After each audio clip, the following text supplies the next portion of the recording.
Welcome back to the Daily Mastermind. Glad you guys are here with me today. Today we've got something really awesome to be able to share with you. It's my partner, longtime friend and mentor, Robert Stuberg. But what I'm going to do first, the Daily Mastermind quote of the day, let's see, I just checked it a few minutes ago, is failure is just the price you pay for success. So I wanted to give you that quote. But listen, today we're going to have Robert Stuberg go through the lifetime success process. This is a process he's developed over, decades of thousands of clients and working with some of the biggest names out in the industry. This process is a 7-step formula to help you create your best life. And what I'm going to do is I'm going to give you a slight audio from one of our high-end mastermind groups where he walks through this with a group of individuals that we've been working with. So I hope you enjoy, and I look forward to talking with you more tomorrow. Have a great day. What do you teach when you're coaching? What are the key things that you're most interested in? And what I came up with, and I came up with this when I started success.com years ago. When I left Conan, I got the domain success.com, and I created a whole business around that I eventually sold to Success Magazine. And that business was based on what I call the lifetime success process, which I'm not sure the exact page this is on. George can probably tell us in Life Handbook, but it's in there. And there basically are 7 parts to it, which I wanted to just review today, and then we can talk about each one of them in some detail if you have some questions on them. But you might want to start by just writing each of these down. The first 3, we've covered a little bit, but not as much as they can and need to be covered. The starting point to me for somebody on the journey in life, they want to achieve a higher level of success, is they need to learn what I call the secret. And all of you know what that is. In fact, who can tell me what the secret is? Anybody? What is the secret? Well, the secret as described in the movie or in the Universal Principles is the universal law of energy and attraction manifestation, attracting that which you focus on. Yeah. I like to say it with these 5 words. Your thoughts control your life. Your thoughts control your life. Things. Thoughts become things. What you focus on expands. As a man thinketh, so is he. It's right. The concept that every person that's ever gone looking for success has eventually found. Again, my main mentor, Earl Nightingale, talked about how he didn't find the secret until he was 29 years old, and he found it in the book Think and Grow Rich. And if you look in the book Think and Grow Rich, and you look carefully enough, you'll find these 6 words, which Earl used to create a message called The Strangest Secret. And the words are, we become what we think about. We become what we think about. That message, The Strangest Secret, that he did was the first audio message to ever receive a gold record for sales over 1 million copies. In many ways, it started the audio success industry. But that's the secret. Your thoughts control your life. As a man thinketh, so is he. And you can say it in a lot of different ways, but it's the thing that the great philosophers, theologians, even scientists, people of science and great learning will agree on. And that's the starting point, because if you don't know that and you don't realize how important your thoughts are, you're going to be lost, because each of us has 50,000 thoughts a day, at least. 50,000 is probably a conservative number. But for most people, the 50,000 thoughts they're going to have today are the same ones they had yesterday. And that's the problem. If you want your life to change, you've got to change your thoughts. The second thing, which we haven't talked a lot about, number 2, I call it simply the question. And the question is this. If thoughts are so important in our life, why is it that we think the thoughts we're thinking? In other words, each of us on this call today has different thoughts. None of you are thinking the exact same things I'm thinking. We might be in the general ballpark in some areas, but there are different things that we're thinking. So why are you thinking what you're thinking and I'm thinking what I'm thinking? And the answer? The questions we ask ourselves. That's why. Most all thoughts are preceded by a question. And here's what's really fascinating about this. If you dig deeply enough, with most people you can find that there's what's sometimes called a primary question. one question that more than anything else they're trying to answer. Like mine for years was this: what's the purpose of life, or why am I here? That was my question. And for me, it was a good question because it led me to do the things I've done. It led me to the success industry, to Nightingale Conant, to doing my own company. I mean, it's led me to lots of things. And most people would say, well, that's a pretty good question, Robert. What's the purpose of life, or why am I here? But let me ask you this. You think there's any downside to that question? What's the purpose of life, or why am I here? Anybody at all? You think there's a downside to asking yourself that question? It's so broad. It's very broad. But what else? You might get the answer and not like it. You might get the answer and not like it. I like that. Well, to explain what might not be good about it, let me tell you this. Most questions have a presupposition to them. In other words, asking the question presupposes something. So, for example, my good buddy, Tony Robbins, when we talked about this years ago, his question was, how can I make it better? How can I make it better? Now, when you think of that on first blush, you think, well, that's a great question. How can I make it better? But I learned with Tony there's a huge downside to that question, which he talks about. And the downside is, what about things people don't want you to make better? Or let me give you an interesting example of where I saw an interaction between he and his wife at the time, Becky, where she had just created this wonderful brochure about Fiji, which is a resort that they own together. And she had spent a lot of time and effort on this brochure. She was really proud of it. She showed it to me the day before, and I give her a lot of compliments. Well, imagine handing somebody a brochure to look at and asking for their opinion, and their primary question in life is, how can I make it better? What do you suppose they're going to say about your brochure? It's not good the way it is. I got to make it better. How well do you suppose that went over? Not so good. Well, Tony's now married to someone he named Paige, or not Paige, but Sage, rather. Her real name was Becky, but his names are Sage. And again, your spouse isn't always somebody that they want you to make them better. So there can be a downside to a question. What's the purpose of life? The presupposition of that question is a little bit of this. If you ask that question, doesn't it mean you don't know what it is? And aren't you constantly searching and never satisfied? See, I finally stopped asking the question because I decided, and here's how you get rid of a question if it's not serving you anymore. You answer it. So let me give you my answer to what's the purpose of life. I'm not saying this is what your answer should be. I'm telling you this is my answer. Purpose of life is whatever you want it to be. You get to choose. That's the purpose of life. You get to choose what it's going to be. You can make it something incredible and grand, or you can make it something very painful, filled with a lot of pain and suffering. But I would submit to you that no one else's answer to that question should necessarily be yours unless you've carefully considered it. So my question to you is, what's your question? What's the primary thing you're trying to answer that is shaping your life? I've had clients give me all sorts of them over the years.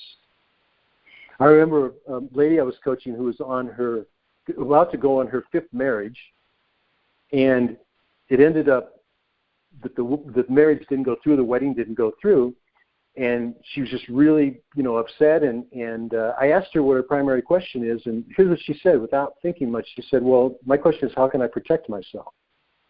And I found out that she, early on, her first relationship was a very abusive relationship. And so she had developed this question, how can I protect myself? Which seems reasonable. If you've been hurt, you want to protect yourself. But here's my question. If you're going to get in a loving relationship with someone, you give and take love, and your primary question is, how can I protect myself? How's that going to work? So you're only going to go so far in that relationship, and then you have to put the wall up because you got to protect yourself. Or the lady who said to me, and she's a Fortune 500 she was an executive of a Fortune 500 company, picture of success, but one after she talked to me once and she got to know me, she said, Robert, I have to tell you, I'm not really that happy in my life. And, how many people out there fool you into, you think they're happy, but if they would really tell you the truth. And she said, I don't know, I'm just not that happy. I know I've got a wonderful husband and wonderful kids and all these things, but I'm not happy. And I said, well, what's your question? What are you asking yourself? What question is always on your mind? And she said, that's easy. Since I was a little girl, I've always wondered. I wonder what they're thinking of me. I wonder what they're thinking of me. Now imagine having that question. Every question can have a good side and a bad side. Here's what's good about that question. She had done all sorts of things her whole life to get other people to think good things about her.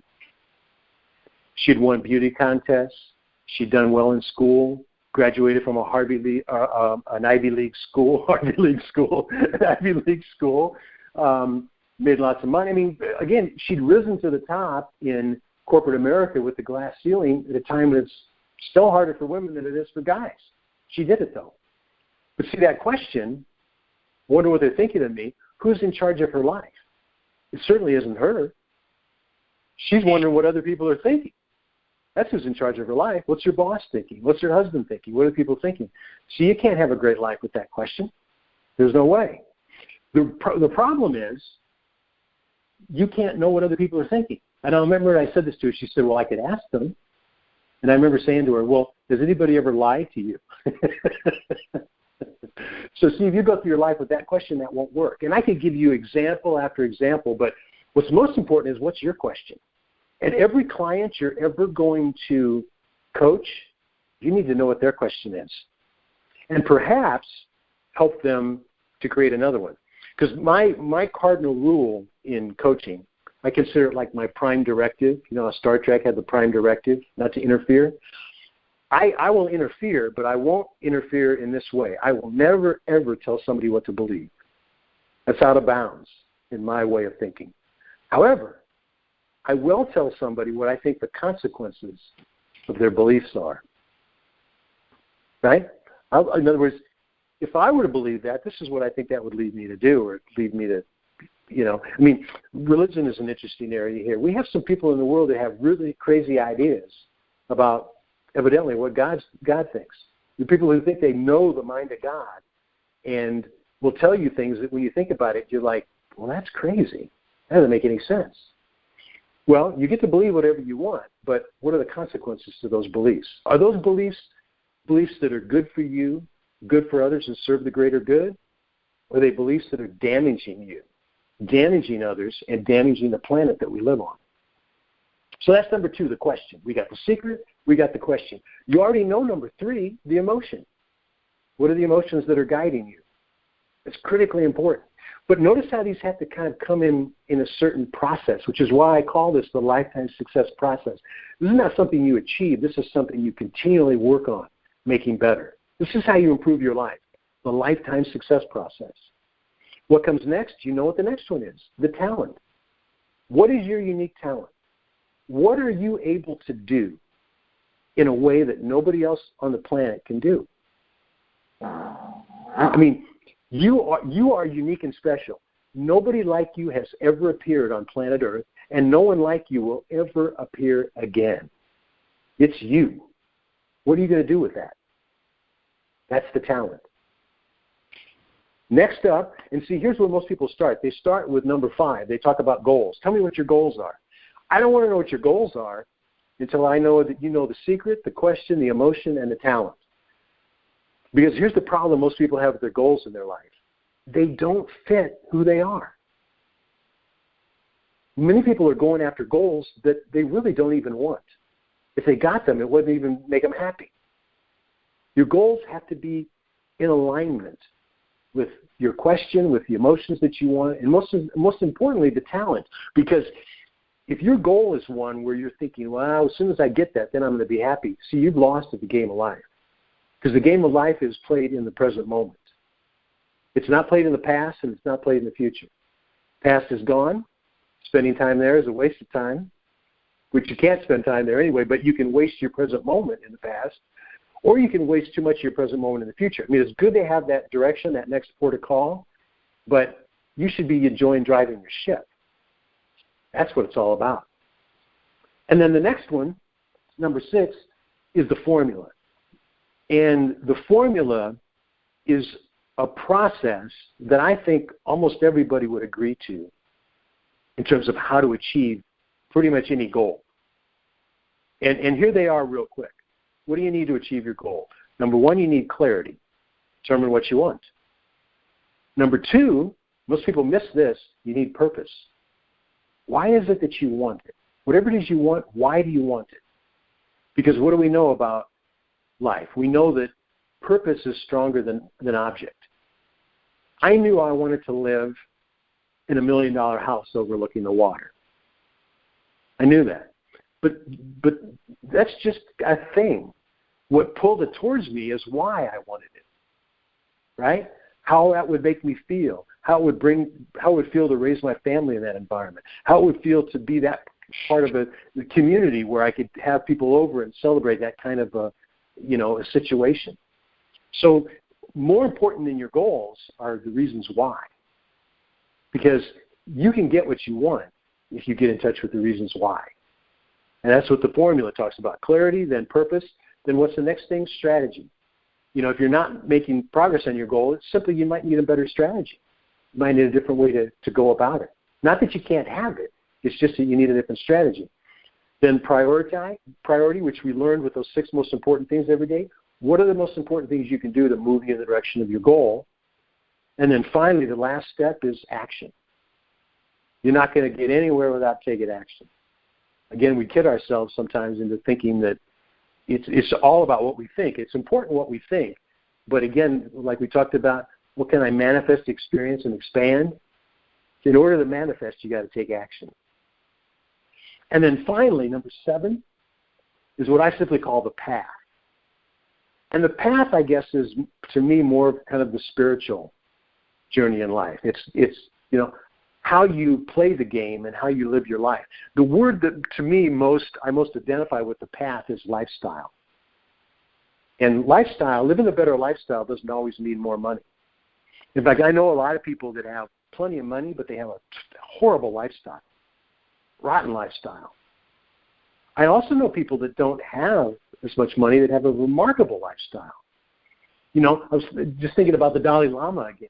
The Dalai Lama is really not that much into things per se, money and all the trappings of success on that side of it. But is he on a pretty cool path? Is he having a pretty amazing lifestyle? I'd say the answer is yes. Now, can you be on that same kind of a path and still have money be a part of it? Absolutely. Absolutely. I mean, I never confuse the idea that, spirituality has any negative connections with money. Again, money just makes you more of what you already are. And if you're spiritual, you'll have even more opportunities to be more spiritual and help others to do the same. So, any questions or comments on anyone on this idea of the lifetime success process? Can you see how that kind of a process can shape not only your life, but can shape how you could literally coach anybody? What do you think? This is brilliant. I love it. I've never thought of it this way, Robert. The way that you've laid it out is so opposite of what everyone else has taught me in life. I'm like having such a higher level thinking and just really excited about the stimulation that I'm feeling from all that you're sharing with us today. Cool. I appreciate that. I'll tell you one other thing about the process that's really important. I have a process, and that's the lifetime success process that I teach. But I can tell you this, every successful person, every successful entrepreneur, and I work more with entrepreneurs than anybody else. I mean, that's primarily my target. I work with people that are entrepreneurs. Any kind of a business that's out there that's really successful, any entrepreneur, there's a process behind it.